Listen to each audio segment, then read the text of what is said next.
எப்போவுமே God's love பாருங்க அடுத்த ஸ்டாண்டர்டில் தான் இருக்கும், அடுத்த லெவலில் தான் இருக்கும்.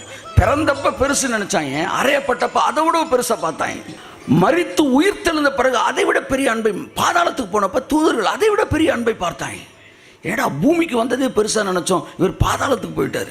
பாதாளத்திலிருந்து அவர் புறப்பட்டு பரலோகத்துக்கு நுழைந்த போது மறுபடியும் தேவகுமாரனாய் வருவார் என்று தூதர்கள் எதிர்பார்த்தார்கள்.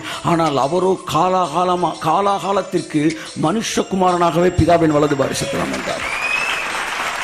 எப்படி பாருங்க,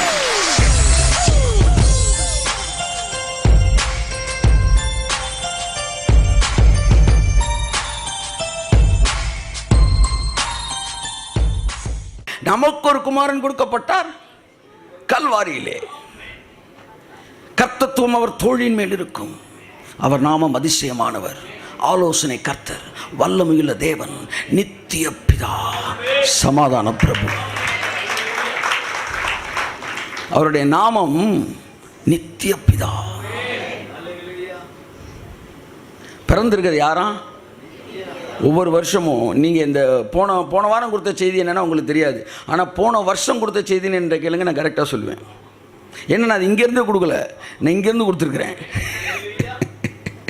1990 நான் கொடுத்த முதல் செய்தி என்னன்னு கேளுங்க, நான் சொல்லுவேன். நான் ஏனென்றால் நான் செய்திக்கு முன்பாக அதை தியானித்ததை விட செய்திக்கு பின்பாக தான் அதிகம் தியானித்திருக்கிறேன். என் அன்புக்குரியவர்களே, ஏனென்றால் அது ஜீவன், அது வாழ்க்கை, அது 1.5 மணி நேரம் டைம் பாசிங் கிடையாது. அதுதான் இன்னைக்கு நம்மளை இந்த லெவலில் வச்சிருக்கு. அதுதான் நாளை வேறொரு லெவலில் நம்மளை கொண்டு போகிறது. ஆமென். என் அன்புக்குரியவர்களே, ஒவ்வொரு வருஷம் நான் சொல்கிறேன், இந்த வருஷம் நான் சொல்கிறேன்.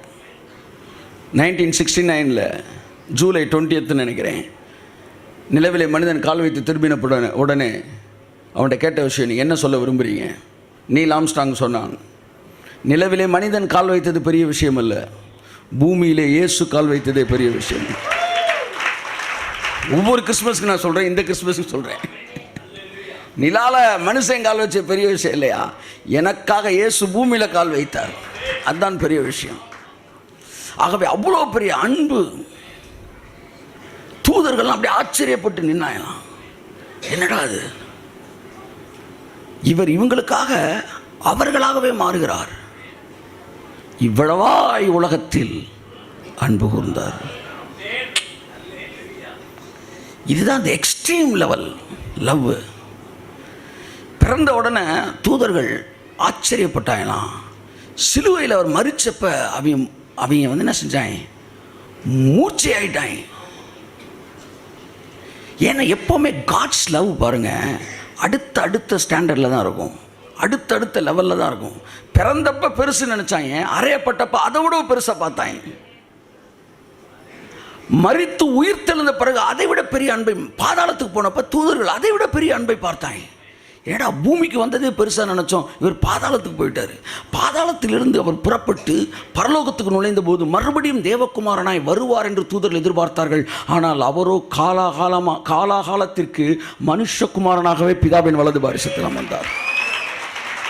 எப்படி பாருங்க, hereafter I will be the representative of humanity. நான் இப்பொழுது குமாரனாய் உட்கார்ந்திருக்கவில்லை, ஒட்டுமொத்த மனுக்குலத்தின் ரெப்ரசன்டேட்டிவாய் உட்கார்ந்திருக்கிறேன். உலகம் முழுவதையும் இயேசு தனக்குள் கொண்டு வந்தார். அதனாலதான் அவர் கையில் இருக்கிற காயம் இன்றும். ஆமென். ஏன்னா இன்னைக்கு அவர் நம்ம ரெப்ரசன்டேட்டிவ். உங்களில் ஒருவரையும் பிசாசு தொட முடியாது என்பதல்ல, பிதாவே தொட முடியாது. அவ்வளவு பாதுகாப்பான இடத்தில் இருக்கிறீர்கள். உங்களில் ஒருவர் டேமேஜ் ஆனீங்கன்னா திருத்துவத்தின் ஒரு பகுதியை டேமேஜ் ஆகுது. கையை தட்டுங்க. ஆமென். தேவனுடைய அன்பை தூதர்கள் பார்த்து அப்படியே மிரண்டாயலாம். நீ எத்தனை பேர் அவர் பிறந்திருக்கும் போது இந்த அன்பை நீங்க பார்க்குறீங்க?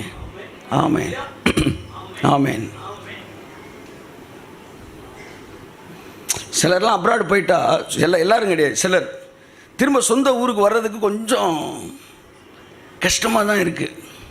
நீங்கள் வேணாலும் இங்கே வந்துடுங்க, நாங்கள் அங்கே வர விரும்பலை. ஆனால் இவரோ தேவனுக்கு சமமாக இருப்பதை கொள்ளையாடின பொருளாக எண்ணாமல்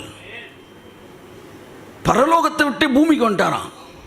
எல்லாம் கேட்டாங்க, என்னங்க பரலோகத்தை விட்டு வந்துட்டீங்க? இல்லை, பரலோகத்துக்கு தான் வந்திருக்கேன் என்னாரு. புரிஞ்சவங்க மட்டும் கை தட்டுங்க. அவருக்கு பிள்ளைங்க கூட இருக்கிறதா சார் பரலோகம். அதனால தான் சொல்கிறேன், நம்ம எல்லாம் கட்டாயம் பரலோகத்துக்கு போயிடுவோம்னு. நீங்களும் நானும் இல்லாட்டி பரலோகமே கிடையாது அவருக்கு. அவன் யாருக்காக இது? மாட்டு தொழுவம் தேர்ந்தெடுத்தார் மாதேவ தேவனே, மாட்டு தொழுவம் தேர்ந்தெடுத்தார் மாதேவ தேவனே, மேன்மை வெறுத்தார் தாழ்மை தரித்தார் தியாகியாய் வாழ்ந்தார், மேன்மை வெறுத்தார் தாழ்மை தரித்தார் தியாகியாய் வாழ்ந்தார், தியாகியாய் வாழ்ந்தார். பிறந்தார் பாடவர் புவி மாடிடர் புகழ் பாடிட பிறந்தார், பாடவர் புவி மாடிடர் புகழ் பாடிட பிறந்தார். இயேசு பிறந்தார் உள்ளமதில்